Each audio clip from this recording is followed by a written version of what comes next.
In this video, I'm going to show you how to stream on Kick on a mobile device. Now, in order to do this, you're going to need some form of live streaming software, and the one that I recommend is using Streamlabs. So please open up the Google Play Store if you're on an Android device, or open up the App Store if you're on an iOS device, and just look up Streamlabs just like so. This is a free application that you need to go ahead and install, and it should look something like this. Afterwards, please go ahead and select on this option that says open. Now, at first, when you load into Streamlabs, you will need to go ahead and create an account, so please be prepared to do that. You'll need to set a password, select your birthday, etc. But anyways, afterwards, you're going to get something that looks like this.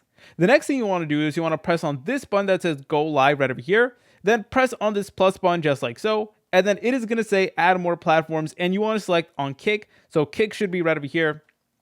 Then afterwards, it is going to open up the Kick application. And then from here, you want to go ahead and just sign into your Kick account really quickly. So I'll be right back with you guys once I went ahead and signed in with my Kick account. All right, then afterwards, you're going to get something that looks like this. It is going to say Streamlabs wants access to your Kick account. So please go ahead and select on allow access. All right, then afterwards, it is going to say account merged successfully. Then afterwards, you can go ahead and select on go live. Then Kick should be an option and you just want to turn that on. Then press on next. And then from here, you're able to go ahead and give your stream a title. You're able to go ahead and select the category and also change some settings as well, which is always pretty nice. So go ahead and enter in the information how you see fit.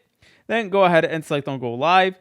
Then it is going to ask you whether you want to record audio and stuff like that. So that is 100% up to you. But yeah, from there, the stream is eventually going to start and you should be good to go. You guys also have the option to either record your camera or your screen. If you guys found this video helpful, make sure to leave a like and subscribe. I'll see you in the next tutorial.